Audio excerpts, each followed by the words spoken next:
안녕하세요. 2021년도 장애인 지역 통합 사업의 사업 설명회에 오신 여러분들 환영합니다. 코로나가 아니라면 현장에서 장애인 지역 통합 사업에 대해 궁금해 하시는 분들을 직접 뵙고 인사 나누겠지만 되도록 행사를 진행하지 않고 다양한 방식으로 많은 분들에게 사업 안내를 드리기 위해 영상 자료를 제작하게 되었습니다. 집중해서 시청해 주시고 지금부터 시작하겠습니다. 우선 장애인 지역 통합 사업은 서울 스몰스파크 사업과 옹심이 사업으로 구분되어집니다. 서울 스몰스파크 사업은 장애인과 비장애인이 함께 어울리는 다양한 소모임 활동을 지원하는 사업으로 동작구내 장애인 복지시설 4개 기관이 협력 진행하고 있습니다. 옹심이 사업은 장애인과 비장애인이 함께 지역사회를 중심으로 하는 시민 옹호 활동이며 서울시립 남부장애인 종합복지관에서 진행하고 있습니다. 그러면 먼저 서울 스몰스파크 사업부터 알아볼까요? 첫 번째로 통합 소모임 활동을 통해 지역사회 변화를 만들어내는 작은 불꽃이 되는 사업인 서울 스몰스파크 사업부터 말씀드리겠습니다. 서울 스몰스파크 사업은 서울시 복지재단에서 지원하고 동작구 내 장애인 복지시설인 삼성소리 샘복지관, 서울시립 남부장애인 종합복지관, 서울시립 발달장애인 복지관, 우리동작 장애인 자립생활센터가 협력하여 운영하고 있습니다. 그러면 사업의 전반적인 진행부터 세부 내용까지 함께 확인해 보시죠. 사업 설명회의 전체적인 안내는 첫 번째로 사업의 전체적인 일련의 과정을 안내해 드리고 통합 소모임에 대한 지원 내용과 방법에 대해 안내해 드릴 겁니다. 이후 소모임에 선정되었을 경우 지켜주셔야 하는 유의사항에 대해 말씀드리고 지난 2년간의 활동 내용과 사례에 대해서 말씀드리려고 합니다. 이후 저희가 현재 질의응답 받는 방법에 대해 안내해 드리려고 합니다. 우선 사업의 전체 일정에 대해 말씀드리겠습니다. 사업 설명회 영상이 각 기관별 홈페이지에 게시된 지금부터 스몰스파크 사업 모집이 시작되었습니다. 모집 기간은 기관별 모임 선정이 완료되는 시점까지 상시적으로 모집합니다. 다만 모집 기간을 한 달 기간으로 잡고 5월과 6월에 각각 1회씩 선정 심사를 진행할 예정이니 심사 전에 꼭 신청 바랍니다. 이후 기금 배분 위원회의를 통해 선정된 소모임들은 먼저 지원금을 도부받고 활동 시작하실 수 있습니다. 선정된 소모임들은 기관의 예산 교육을 꼭 듣고 예산 사용하셔야 하며 주민 공동체 교육을 통해 모임원들이 공동체 활동의 의의에 대해 파악하는 시간을 꼭 함께 해주셔야 합니다. 선정된 이후부터는 11월까지 활동 계획에 따른 소모임 활동을 진행해 주시고 11월까지 지원금을 모두 소진 완료해 주셔야 합니다. 소모임 활동이 마무리되어 갈 즈음인 11월에는 각 기관별 모임들의 다양한 활동 내용을 공유하는 성과 공유회가 진행될 예정입니다. 사업의 전체적인 일정이 이해되셨다면 사업 내용에 대해 함께 알아볼까요? 서울 스몰스파크 사업은 서울 시민이면 누구나 참여 가능한 사업이며 모임원 전체가 서울 시민으로 구성되어야 합니다. 통합 소모임이기 때문에 장애인과 비장애인의 비율이 동등한 비율이 되기를 권장하며 한쪽 비율이 너무 높을 경우 심사 점수에서 낮은 점수를 받게 됩니다. 대면 모임의 경우 인접한 거주지에 거주하는 이웃 모임일 경우 가산점을 드립니다. 또한 코로나19 상황에서 소규모 모임을 권장하기 때문에 4인 내외의 모임을 권장하고 있으며 4인 이상 모임의 경우 사회적 거리두기 단계에 따라 어떻게 모임을 운영할지 꼭 담당자와 논의해 주셔야 합니다. 모임당 최대 지원 금액은 50만 원이며 지원금이 모두 소진되면 모임을 종료하거나 자부담을 활용하여 모임을 이어가시면 됩니다.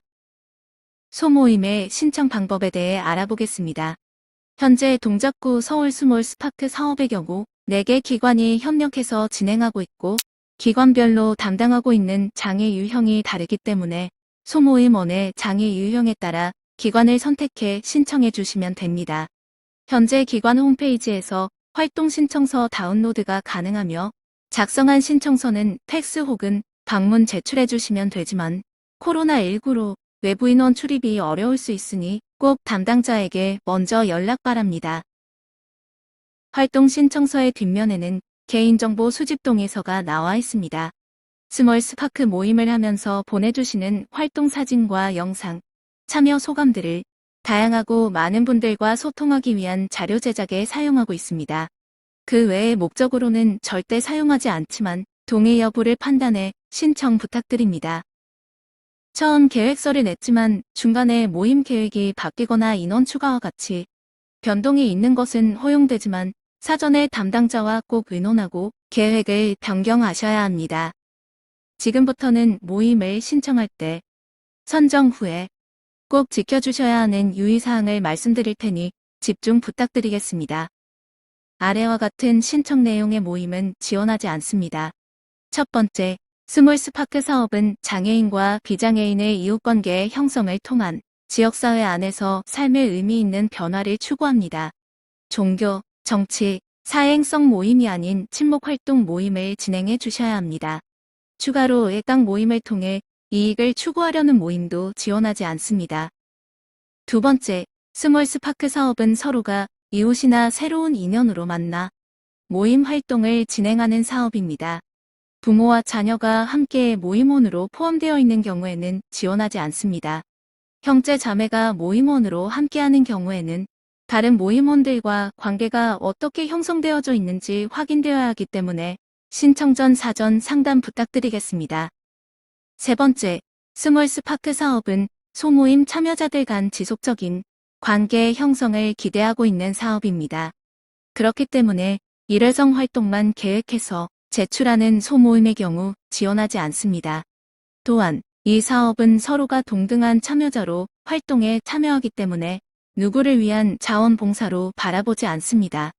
당연히 자원봉사 시간 발급도 이루어지지 않습니다. 이처럼 서로가 서로에게 마음을 열고 활동하기를 희망하는 분들에게 지원하는 사업입니다. 현재 코로나19라는 위기 속에서 대국민이 안전수칙을 지키며 일상생활을 살아가고 있습니다. 이에 모임 활동을 지원하고 있는 사업인 스몰스파크 사업도 걱정이 큽니다. 하지만 기관의 준수사항을 지키며 안전하게 모임 활동을 진행할 수 있다고 판단하고 있습니다. 대부분의 모임 활동은 되도록 비대면 활동을 권장하고 있습니다. 인원 구성 또한 앞서 말씀드린 바와 같이 4인 내외 구성을 권장하고 있습니다. 그리고 모임원마다 역할을 부여하고 있는데 올해부터는 방역 담당의 역할을 모임원 중 한 사람이 해주셔야 합니다. 방역 담당자는 온도 체크, 방역수칙 위반 여부 확인 등을 모임원들 사이에서 확인해주는 역할을 해주셔야 합니다.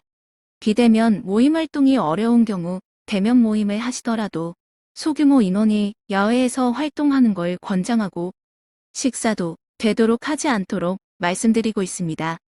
코로나19 상황이 나아지기를 기대하고 있으나 사회적 거리두기 단계가 격상된다면 사회적으로 모임 활동 진행이 어렵다고 판단될 경우 모임 활동을 지양하며 방역 지침을 적극 따라 주셔야 합니다.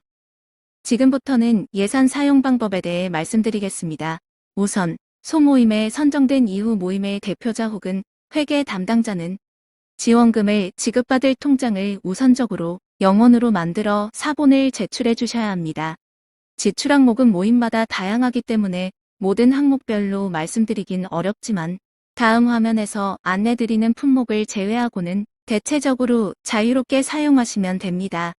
그 중에서도 신경 쓰셔야 하는 지출은 식비와 닭과비가 같은 날 중복 지출이 되지 않으며 식비는 1인 최대 15,000원까지 가능합니다.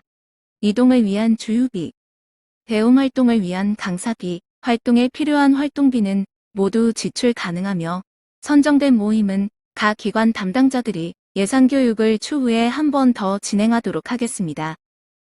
예산을 사용하여 나오는 영수증은 모두 기관에 원본을 제출해 주셔야 합니다. 인터넷 구매를 하셨을 경우 인터넷 뱅킹을 통한 거래 내역을 보내주시면 됩니다.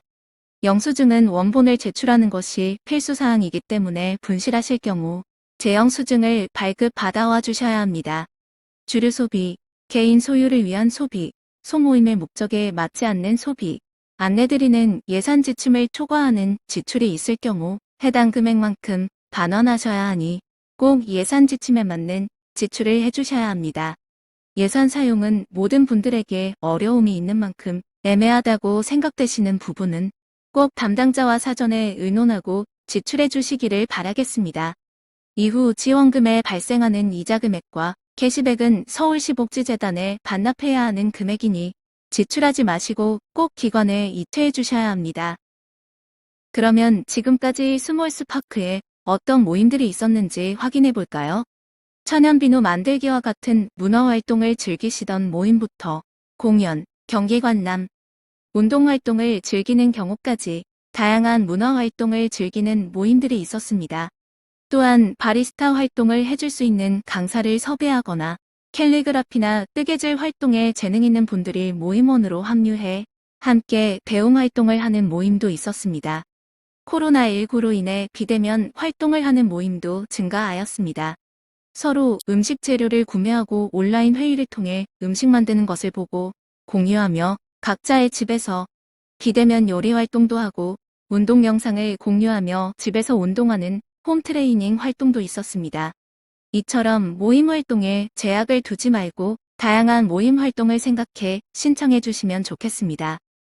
마지막으로 사업 설명회를 현장에서 진행했다면 궁금하신 사항들을 실시간으로 전해 듣고 답변해 드릴 수 있었을 텐데 그러지 못해 아쉬운 마음이 듭니다. 이에 동작구 서울 스몰스파크 카카오톡 오픈 채팅방을 개설하였으니 궁금하신 사항은 카카오톡 오픈 채팅방을 통해 질문해 주시거나 각 기관의 담당자에게 전화 문의해 주시면 감사드리겠습니다. 카카오톡 오픈 채팅방에 동작구 서울 스몰스파크를 검색해 주시면 입장 가능합니다. 이상 스몰스파크 사업 설명은 여기서 마치겠습니다. 안녕하세요. 비장애인과 장애인이 함께하는 옹심이 사업 설명회를 맡은 서울시립 남부장애인 종합복지관 견여은입니다. 옹심이 사업 정말 많이 궁금하시죠? 자, 이제부터 시작합니다. 옹심이 사업 설명회는 진행 일정, 활동 내용과 방법, 유의사항, 옹심이 활동 이야기 순으로 진행됩니다. 옹심이 진행 일정 소개드리겠습니다. 1분기에는 옹심이 및 당사자 매칭을 진행하고 시민옹호인 양성 교육을 진행할 예정입니다. 2분기에는 시민옹호인 간담회를 진행할 예정입니다. 3분기에는 옹심이 워크숍을, 4분기에는 시민옹호인 간담회를 진행할 예정입니다. 그리고 시민옹호인 활동은 1에서 4분기 내내 진행한다는 점 잊지 말아주세요. 옹심이 활동 내용 및 방법에 대해 소개드리겠습니다. 시민옹호인 활동은 옹호 활동과 장애인 당사자와 함께하는 지역사회 활동에 관심이 있는 분이라면 누구나 가능하십니다. 하지만 지역 중심이다 보니 동작구, 관악구, 영등포구를 중심으로 매칭을 진행하고 있습니다. 옹심이는 장애인과 비장애인이 1대1로 매칭되어 활동합니다. 활동은 가정 방문과 문화 및 여가 활동, 외출 동행, 안부 확인 등 당사자분이 하고 싶어하는 활동을 중심으로 활동해 주시면 됩니다. 활동 1회당 활동비 1만원이 지원되나 월 최대 지원금은 1인당 4만원입니다. 활동 인증은 활동 일지를 통해 인증해 주시면 됩니다. 제가 앞에서 간략하게 옹심이 활동 내용에 대해 설명해 드렸는데요. 좀 더 자세하게 옹심이 활동에 대해 안내해 드리겠습니다. 첫 번째 가정 방문은 당사자 집에 방문하여 대화, 요리, 만들기 등을 하는 활동입니다. 두 번째 문화 및 여가 활동은 영화 보기 및 카페, 맛집 탐방, 공방, 산책 등을 하는 활동이며 세 번째는 외출 동행입니다. 병원, 은행 등 외출 시 필요한 이동과 소통을 지원하는 활동입니다. 마지막 네 번째는 기타 활동으로 앞서 말한 활동에 포함되지 않는 당사자가 원하는 그리고 활동가와 합의한 재미난 지역사회 활동을 하실 수 있습니다. 이제 옹심이에 대해 관심이 많이 생기셨나요? 신청하고 싶은데 어떻게 신청해야 할지 모르시겠다고요? 자, 여기를 집중해주세요. 자세히 설명드리겠습니다. 첫 번째 단계 서울시립 남부복지관 커뮤니티 케어 지원팀 옹심이 담당자에게 전화를 주셔서 신청을 해주세요. 전화번호는 02-829-7136입니다. 두 번째 단계는 저와 일정을 맞춰 복지관에 방문해 주시면 됩니다. 방문하셔서 옹심이에 대한 자세한 안내를 받으시고 상담을 하신 후 옹심이 활동 신청서를 작성해 주세요. 세 번째 단계는 활동비 지원 시 필요한 서류를 제출해 주시면 됩니다. 필요 서류는 제가 신청하실 때 다시 설명드리겠지만 통장사본과 주민등록증이며 개인정보가 담긴 서류는 활동비 지원 시에만 활용됩니다.